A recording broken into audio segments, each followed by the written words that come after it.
नमस्कार, daily post Punjab, Haryana, Himachal देख रहे हैं आप और मैं हूं आपके साथ राशि चतुर्वेदी। हिमाचल में लगातार तबाही का मंजर बरपा हुआ है। चंद लम्हों में जो है कई जिंदगियां तबाह हो गई। कहीं अपनों की तलाश जारी है तो कहीं लोग उजड़ा हुआ घर जो है वो अलग अलग जगहों पर दिखाई पड़ रहा है। हिमाचल प्रदेश में कुछ ही पलों में सब कुछ बिखर गया। ये रिपोर्ट देखिए।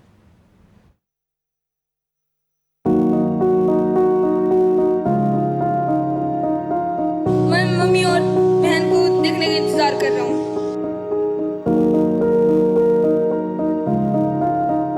हिमाचल प्रदेश में लगातार दूसरे साल मॉनसून की बारिश ने भारी तबाही मचाई है, खासतौर पर रामपुर के समेज गांव में। समेज में आज रेस्क्यू ऑपरेशन की शुरुआत सुबह से शुरू हो गई। हालांकि आज चुनौती थी बारिश। जहां जिस सड़क से समेज झकरी के साथ जुड़ता है वहां सड़क धंस गई थी, जिसे भारतीय फौज के जवानों ने जोड़ा। दूसरी चुनौती नजर आई पानी का बढ़ना। कल तक जो पानी का जलस्तर कम था, आज वो बहुत ज्यादा है, जिस वजह से भारतीय सेना की ओर से बनाए गए अस्थायी पुल को भी असर पड़ा और उसे फिर से ठीक किया गया ताकि रेस्क्यू की टीम नाले के दूसरी ओर जा सके। अपनों की तलाश में आज भी यहाँ के गांव वाले पहुंच रहे हैं, लेकिन वो नाराज थे क्योंकि प्रशासन की ओर से राहत बचाव का काम धीरे चल रहा है। उनका कहना था कि जहां ज्यादा नुकसान हुआ है वहां अभी तक बड़ी मशीन ही नहीं पहुंची है।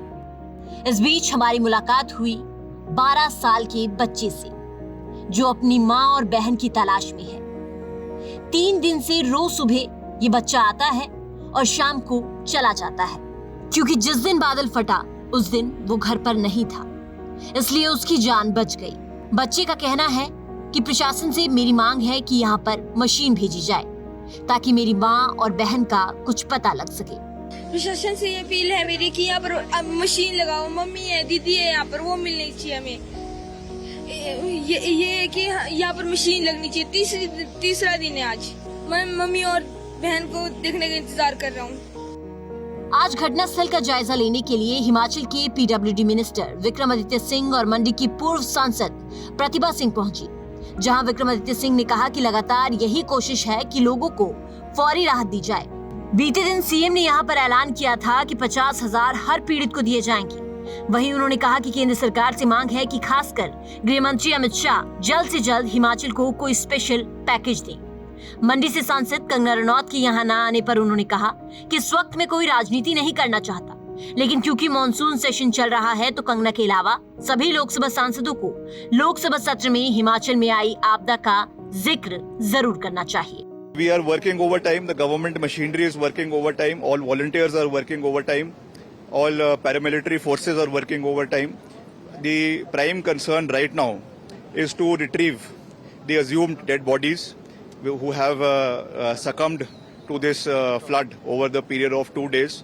And the Chief Minister himself was here yesterday, and he has directed the officials to work in a coordinated manner in tandem with the Central Reserve Forces also and the State Reserve Forces also, and the district administration, the police department, PWD, IPH, everybody is working as a team. And he has given a relief of 50,000 for all the people affected in this as an initial relief, and after the assessments have been done, then they will be given a compensation by the government in the times to come. So we are working, and we want that all the people who have been affected by it should be given relief. That is why we are here, and we will do everything in our might to help them. And I also would like to appeal to the central government, and particularly the Union Home Minister, Shri Amit Shah, that he should give a helping hand towards Himachal Pradesh. वहीं पूर्व सांसद प्रतिभा सिंह ने भी कहा कि ये लोग हमारे हैं और हमें उनकी हर संभव मदद करनी है। उन्होंने कहा कि चुनौतियां भी बहुत हैं, क्योंकि मशीन अभी तक वहां पहुंच नहीं पा रही, जो कि लोगों की मांग है।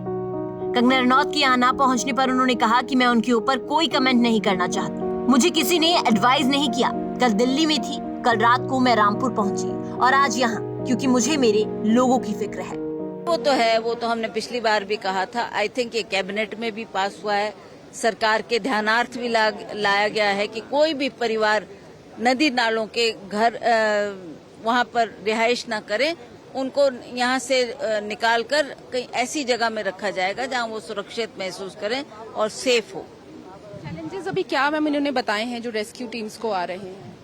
देखिए, रेस्क्यू टीम अभी तो सबसे बड़ी बात है कि जो इतना मलबा इसमें आ गया है और वो बॉडीज कितनी नीचे दब गई है, उनको निकालना भी एक बहुत कठिन कार्य है। अब वो कहाँ मिलेगी, जो इनकी आशा है कि शायद इस मलबे के नीचे ही होगी, तो सबसे बड़ी बात है अभी तो रास्ता ही नहीं रहा पार जाने के लिए। तो कोई ऐसी मशीन है जो उस डेयरिंग काम को कर पाए और वहां जा पाए, और तब वो खुदवाई का काम शुरू होगा। तब उनकी बॉडीज अगर मिलती है तभी हम उनकी फैमिलीज को हैंड ओवर कर पाएंगे। वो जाने, उनकी बात जाना। I am nobody to answer on that. हमने तो अपनी कर्तव्य समझा कि सबसे बड़ी प्रायोरिटी हमारी लोगों के बीच जाना है। इनफैक्ट मैं कल दिल्ली में थी, मैंने दिल्ली से सुबह अपनी यात्रा शुरू की 7 बजे और मैं रामपुर पहुंची तो काफी देर हो चुकी थी। फिर मैंने सुबह टाई अप किया और मैं यहाँ पर आज घटनास्थल पर पहुंची हूँ। मैंने किसी से राय नहीं लेनी, ना एसपी से ना डीसी से। ये लोग हमारे हैं, इनके साथ हमने इनका दुख दर्द शेयर करना है और इसीलिए हम यहाँ आए हैं कि तुरंत हम इनको कैसे इनकी मदद कर सकें। डीसी शिमला और एसपी शिमला ने बताया कि लगातार कोशिशें की जा रही हैं कि जो लापता हैं उन्हें ढूंढा जाए। सारा प्रशासन यहाँ पर एक साथ है, सभी काम कर रहे हैं, लेकिन क्योंकि मलबा इतना ज्यादा है, ऐसे में लापता लोगों को ढूंढना आसान नहीं है। वहीं आज सर्च ऑपरेशन में स्नाइपर डॉग का इस्तेमाल किया जा रहा है। एनडीआरएफ की तरफ से लाइव डिटेक्टिंग मशीन का भी इस्तेमाल हो रहा है। ये आज तीसरा दिन है और मैं एसपी साहब खुद लगातार 3 दिनों से यही हैं फील्ड में, और सारे प्रोसेस को हम लोग खुद मॉनिटर कर रहे हैं।